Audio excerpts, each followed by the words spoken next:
Sua mão sobre o teu coração, isso. Aonde há o sentimento, você vai falar para o Espírito Santo em forma de canção, pedir para que Ele encha você, para que Ele possa te encher, e você assim ficar cheio, ficar cheia do Espírito Santo de Deus. Oh, enche-me, oh, enche-me, Espírito, oh, enche-me, Espírito, oh, enche-me, Espírito de Deus. Você pode estar sentando, mas ainda com a mão no coração. Oh, enche-me, Espírito, oh, enche-me, Espírito, oh, enche-me, Espírito de Deus. Mais uma vez, ó, enche-me, ó, enche-me, Espírito, ó, enche-me, ó, enche-me, Espírito de Deus. Bem suave, bem suave.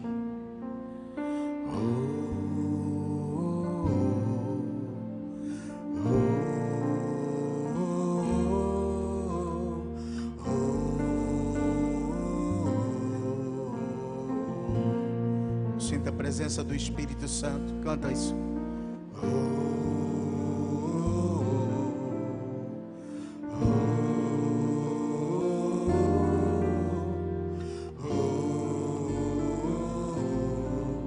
Deixe que Ele acalme o teu coração, que Ele possa acalmar esse mar agitado.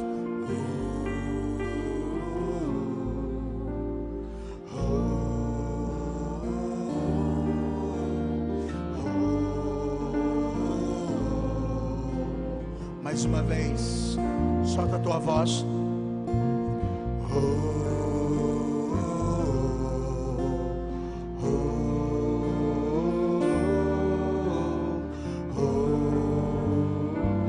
A paz que você veio buscar nesse lugar, o Espírito Santo te concede nesta noite. Mais uma vez.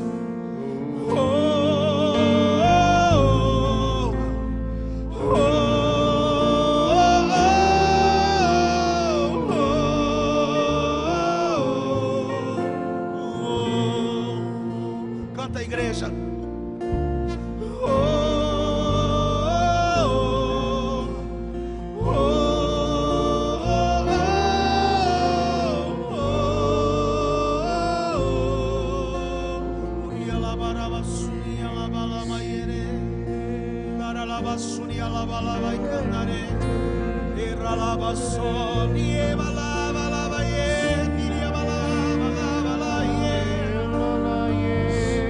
Ei, abraça com você mesmo.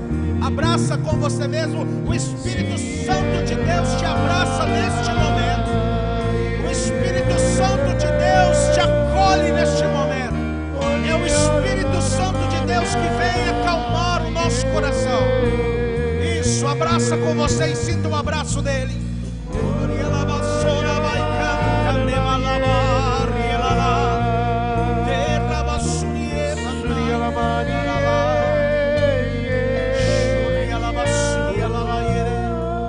Diga a Ele, vai dizendo assim: Espírito Santo de Deus, eu me esvazio de mim.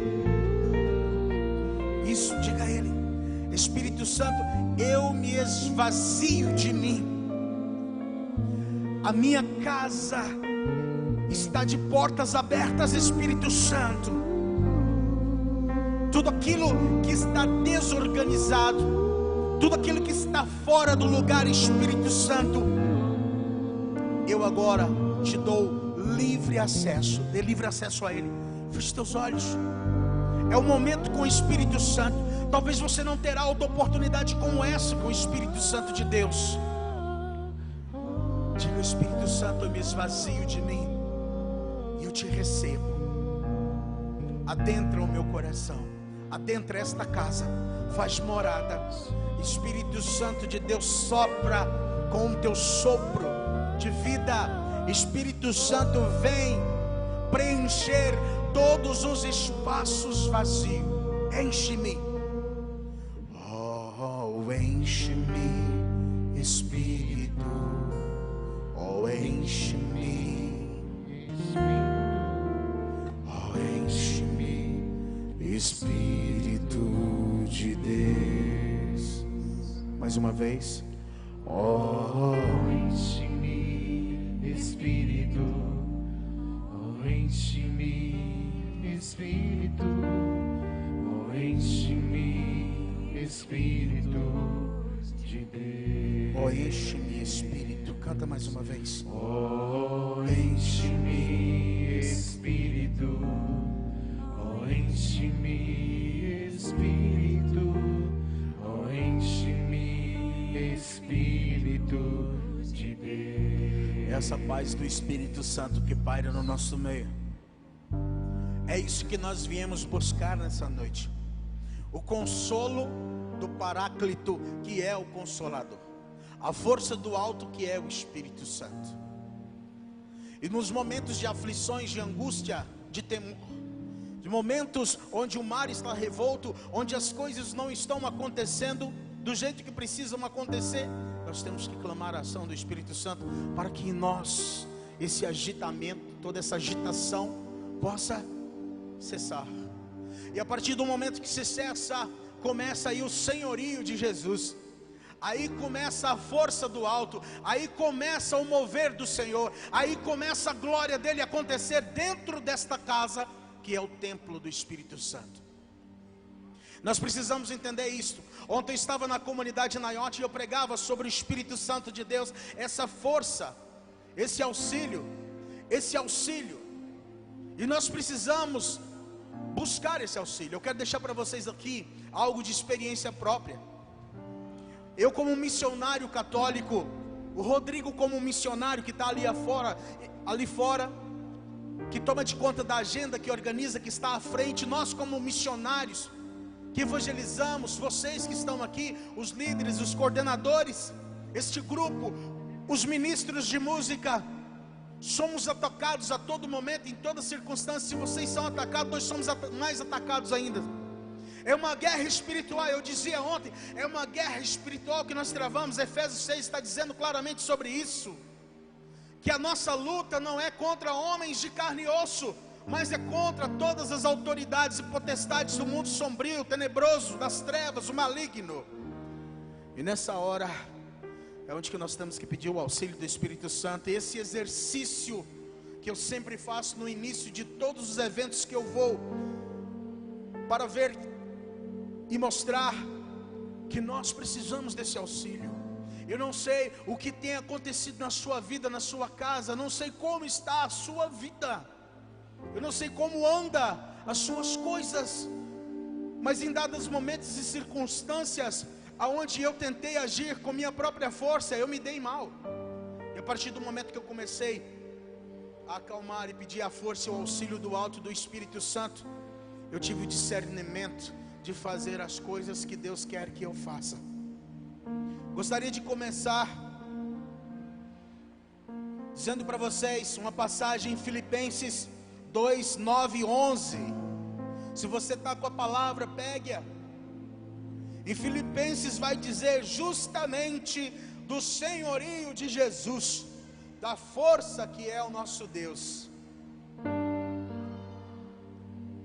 Aqui em Filipenses 9 a 11 está dizendo assim: Deus o exaltou à mais alta posição e lhe deu o nome que está acima de todo nome, para que ao nome de Jesus se dobre todos os joelhos, nos céus, na terra e debaixo da terra, e toda língua confesse que Jesus Cristo é o Senhor, para a glória de Deus Pai.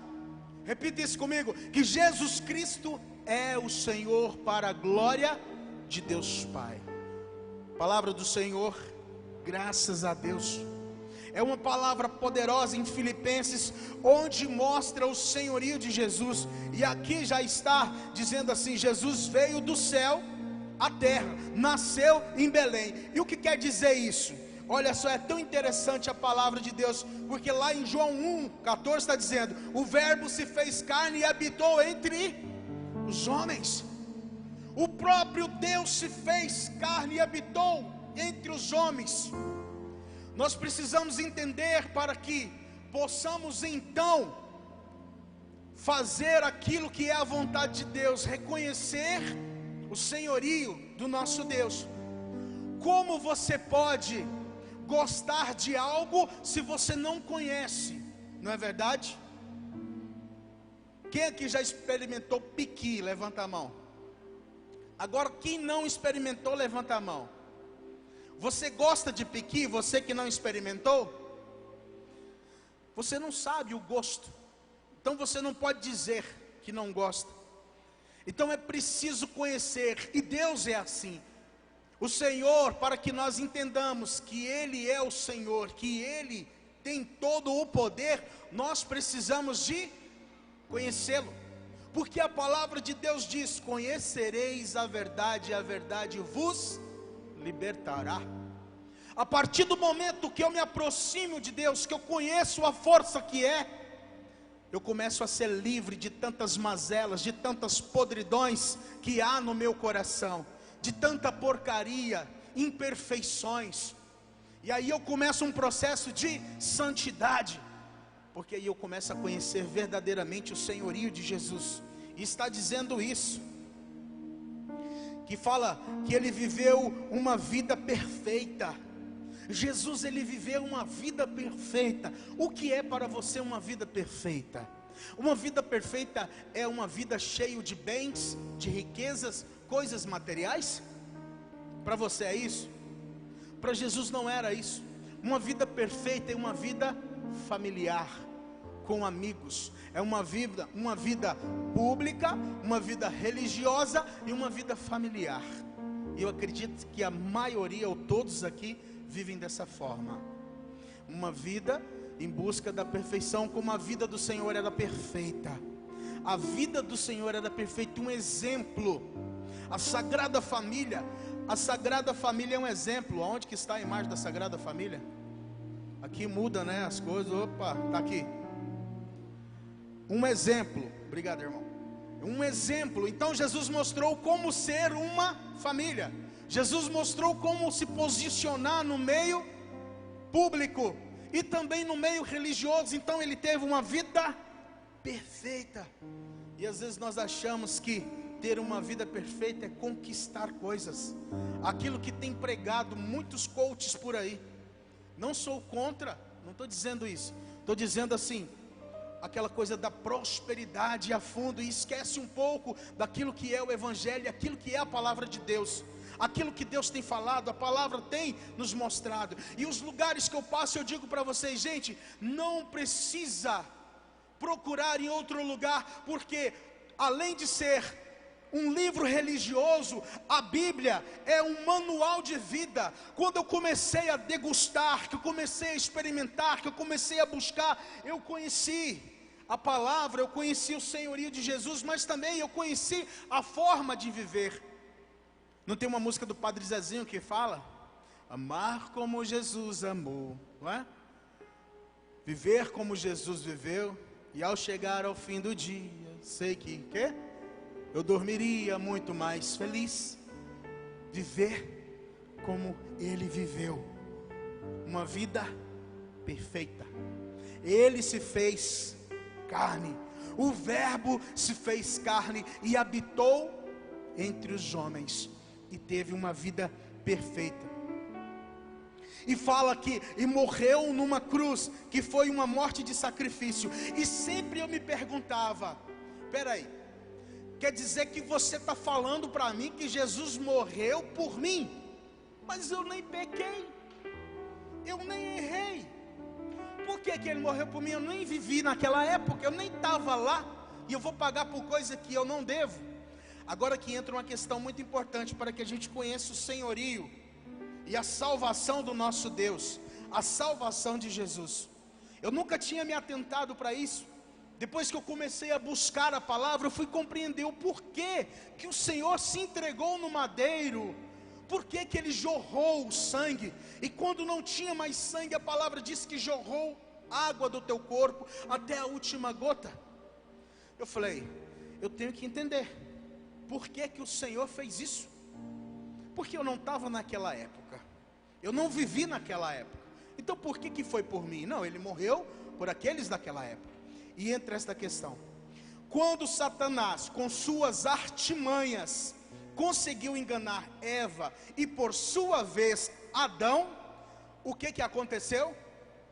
Quando com as artimanhas dele, ele enganou a Eva e por sua vez Adão, a desobediência, o pecado entrou na natureza deles. Este pecado ficou entre Deus e eles. Então entre Deus e eles ficou um véu de pecado. Vocês vão entender. Pergunta para quem está do teu lado: está entendendo? O que essa pessoa te respondeu? Que está? Não, ele aqui balançou a cabeça, tá não? Não entendeu? Então, quando o inimigo com sua artimanha apresentou para Eva, e por sua vez Adão também caiu na tentação, criou-se um véu de pecado entre Deus e os escolhidos, os filhos de Deus, que era Adão e Eva. Aquilo foi uma ruptura. Agora vocês não podem entrar, agora vocês não podem adentrar a este lugar, porque existe este véu que impede. Compreendamos, olha só, espiritualmente falando, eles estavam mortos em seus delitos e pecados. Se você ler em Efésios 2:1, você vai entender. O pecado havia entrado no mundo, que foi amaldiçoado, e todas as criaturas vivas também tiveram que morrer uma morte física. Ou seja, nós estávamos sendo os eleitos para a morte, morte certa. A sentença já estava dita, o martelinho já tinha batido ali, falou: é morte, não tinha outra via. E agora sim eu começo a entender o porquê de Jesus morrer na cruz. Agora sim eu começo a entender o senhorio desse Deus que é Salvador. O pecado que entrou na natureza de Adão e Eva foi passado para todos os descendentes. Todos os descendentes herdaram. Só para que já a gente está falando do pecado, mas para que você entenda o senhorio de Jesus e também a salvação do Senhor. Se o irmão puder solar aí o teclado, eu agradeço, que é lindo esse som do teclado, viu? Eu gosto mais do que o violão, era para ter aprendido a tocar teclado, mas aí infelizmente ficou com o violão, mas ou felizmente foi o que Deus me deu, então eu agradeço.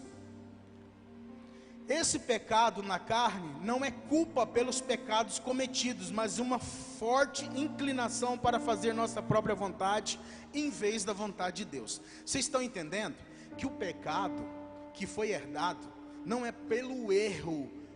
É por isso que eu falava assim: não foi eu que errei. Não, não é pelo erro. O pecado foi o que ficou impregnado. É a herança que nós herdamos. Então o pecado ele ficou impregnado e nos impedia de ter vida eterna. Se seguirmos essa inclinação, por exemplo, quando somos tentados, cometemos pecado. Para ajudar seu povo a permanecer no caminho certo, Deus deu a eles leis que soletravam sua vontade para eles. Infelizmente as pessoas eram incrivelmente fracas e nenhuma pessoa conseguiu se manter pura no pecado. Gente, se você pegar ali na palavra, você vai compreender que ninguém conseguia se manter puro sem pecado, nem o sacerdote. A palavra diz que o sacerdote por ano, ele entrava onde estava o santo dos santos, uma vez por ano, e ele entrava com o sangue de um animal puro, um animal sadio, que não fosse um animal doente, mas um animal de qualidade que eles escolhiam, sacrificavam, e o sacerdote uma vez por ano entrava, ele ultrapassava aquele véu, e quando ele ultrapassava o véu, ele apresentava para Deus, para a purificação do próprio pecado, e de todos os pecados do seu povo. Vocês estão entendendo? A preocupação de Deus, e Deus foi vendo que isso não estava bom, porque Ele queria a salvação, porque Ele queria que o povo dele estivesse próximo. Quem é pai aqui, levanta a mão. Pai, você aguenta ficar o resto da vida sem ver seu filho? Aguentaria? Seja sincero. Você que não aguentaria, levanta a mão para mim ver. Eu não aguento ficar sem os meus filhos. Até um mês com missão eu consigo. Quando dá um mês que eu estou fora viajando, essa última viagem que eu fiz para São Paulo foi basicamente um mês. Sabe, eu chego em casa louco. Imagina Deus, que é o próprio amor na sua grandeza, e Ele preocupava: eu tenho que salvar a humanidade. E olha o projeto de Deus. O projeto de Deus, como é lindo. Aqui fala assim, ó, de fato, mesmo os melhores deles geralmente pecaram, diariamente em pensamentos, palavras e ações. Em outras palavras, todas as pessoas eram culpadas. Olha aí. E Satanás poderia usar isso como uma carta de acusação contra eles, exigindo que eles morressem, que nós morrêssemos. Satanás poderia exigir isso por causa do pecado, porque o salário do pecado é a morte. Mas Deus, na tua grandeza, soberania, no teu amor infinito, qual foi o plano de Deus? O que Deus pensou? Já sei. Eu vou enviar o meu filho. O próprio Deus, o próprio Verbo se fez carne. Enviando o meu filho, eu vou rasgar o véu que impede. E o véu foi rasgado, porque ele veio, assumiu toda a culpa, e nós nos tornamos herdeiros da graça. Diga para quem está do seu lado: você é herdeiro da graça.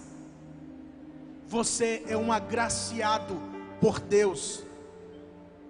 Vocês sabem o que significa graça? Graça é toda a bondade. Graça é algo que é dado sem pedir algo em troca. Deus deu sem pedir nada em troca. O que Ele pediu para você? O que Ele pediu para você? O que Ele pediu para mim? Ele não pediu nada. Deus só falou assim: olha, para que as coisas dê certo, siga os meus preceitos. Siga aqui o que eu estou instruindo vocês a fazerem. Não foi uma cobrança de Deus. E quando Jesus desce, habita entre os homens, tem uma vida perfeita, tem uma família perfeita, e mostra que na simplicidade pode se viver.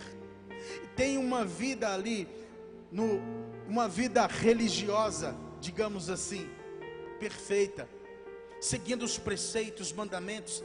Jesus, hora nenhuma, contestou. Ele, o próprio Deus, contestou. Ele simplesmente disse: eu sou a lei. Eu sou a lei. Moisés disse, mas eu sou a lei. E ele veio para quebrar todo esse jugo. Ele veio para rasgar o véu. Vocês já tinham ouvido falar desse véu que impedia? Era tão interessante. Lá no Antigo Testamento diz assim: se alguém impuro, todos eram impuros, todos tinham pecados, se eles adentrassem o santo dos santos, eles eram fulminados, eliminados, morrias na hora, caía morto naquele lugar. Santo do santo é a presença de Deus. E olha agora, gente, nós estamos na presença do Senhor, nós temos o Santíssimo, estava Jesus exposto, não tem véu que nos impeça. E assim nós evitamos. Às vezes a gente questiona, às vezes tem uma preguiça, hora ou outra, hoje eu não vou. E às vezes nós rejeitamos o senhorio de Jesus. Eu quero partilhar com vocês algo interessante, só para vocês gravarem no coração,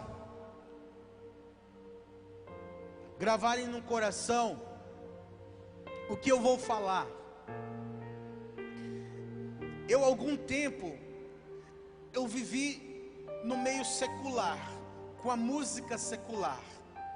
Eu cantava nos carnavais, nos réveillons, festa de casamentos, cantava em tudo quanto é tipo de festa que vocês imaginarem, eu cantava. Os anos que eu cantei nesses lugares, eu vi muita coisa ruim, muita coisa que não agradava a Deus, o coração de Deus. Sem mentira nenhuma, sem demagogia, eu digo para vocês, eu vi pessoas se drogarem na minha frente. Eu vi pessoas cometendo atos sexuais, relações sexuais na minha frente, por efeito de droga, de bebida. E um dia eu disse ao sacerdote, Padre José Machado, da minha paróquia Nossa Senhora da Piedade, lá em Porangatu, Goiás. Um homem simples, não era da renovação, um padre que celebrava as missas, aquelas missas tradicionais, não renovado, não era aderido ao movimento da renovação carismática, nem a um grupo de oração, nada disso. Eu disse, padre, eu estou vivendo uma vida conturbada, porque outrora eu quero aquilo que é de Deus, eu quero estar com Deus, mas eu tenho que estar no meio secular para manter a minha família. E ele disse para mim, você precisa tomar uma posição, você tem que tomar essa posição de seguir aquilo que Deus está pedindo para você fazer. Abandona todo o meio secular, obedeça a voz do Senhor e viva debaixo da graça dele, conhecendo toda a soberania, toda a graça, todo o poderio do Senhor, que tudo na sua vida vai mudar.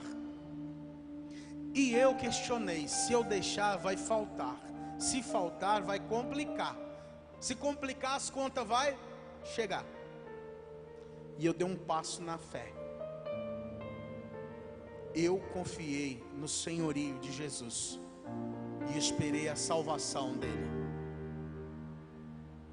Eu dei um passo na fé, porque eu estava depressivo, com síndrome do pânico, com ansiedade, com fobia. Eu já preguei isso aqui, eu já disse para vocês. E uma das causas era justamente por estar no meio secular. E quando eu dei esse passo na fé, foi muito difícil, mas foi a experiência mais fantástica que eu tive em toda a minha vida. Eu confiei no senhorio do nosso Senhor Jesus Cristo e na salvação. Eu confiei.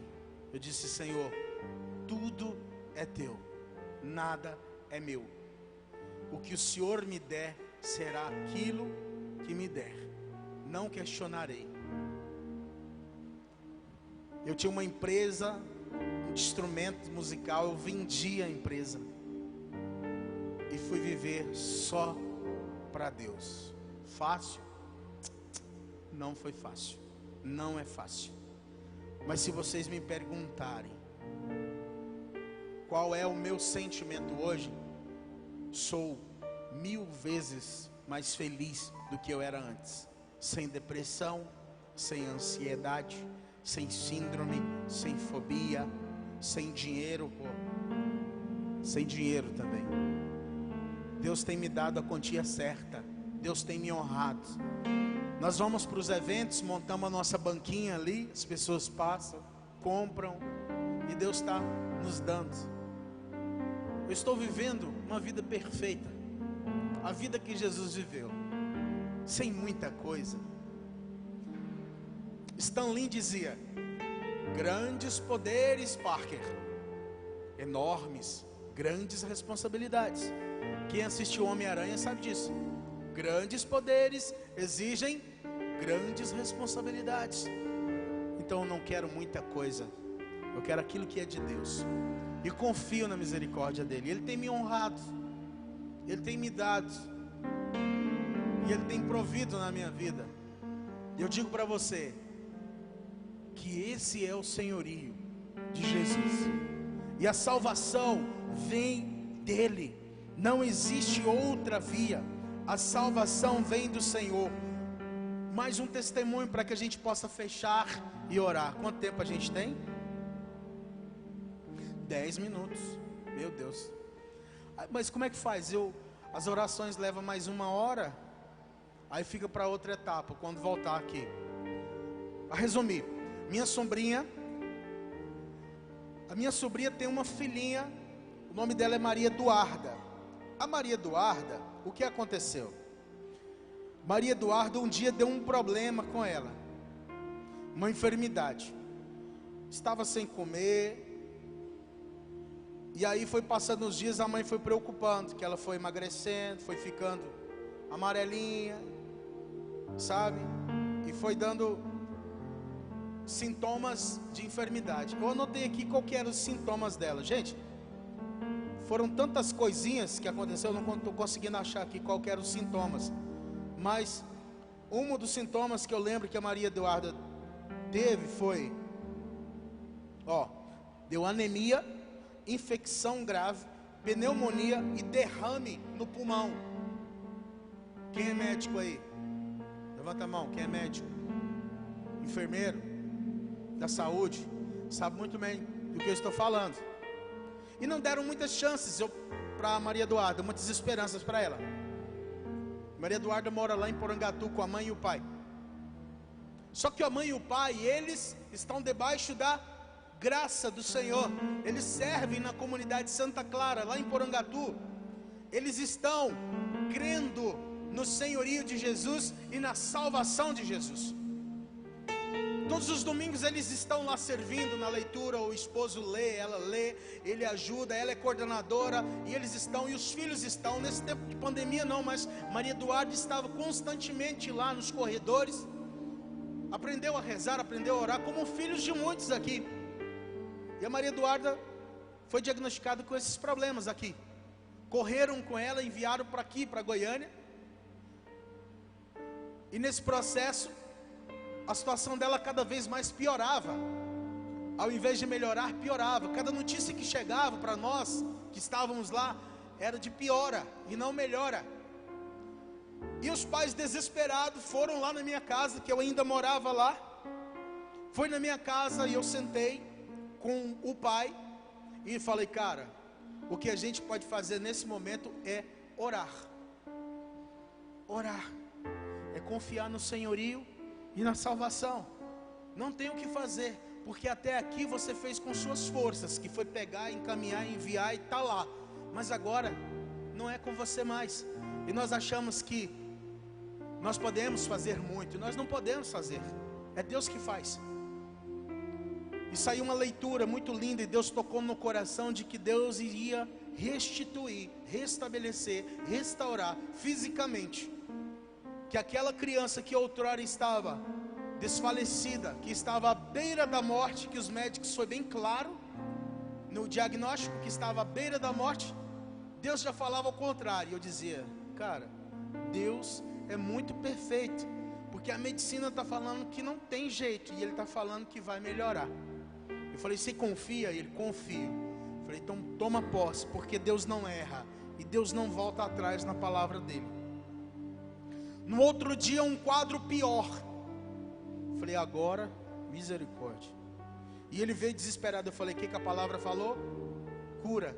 Então confia, acredita, esteja debaixo dessa graça do Senhor, acredite na soberania e na força dEle, na salvação dEle. E ele voltou cheio de força para casa, e continuamos a orar. Quando deu um quarto dia, saiu um novo diagnóstico. Maria Eduarda acorda daquele coma.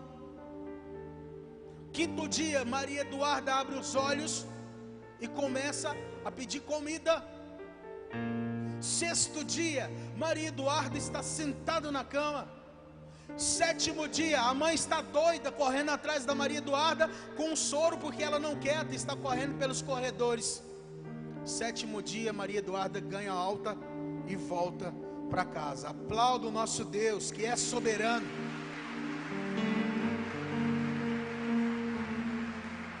Aquilo que parecia ser impossível se tornou possível. possível pela graça do nosso Deus. Amém?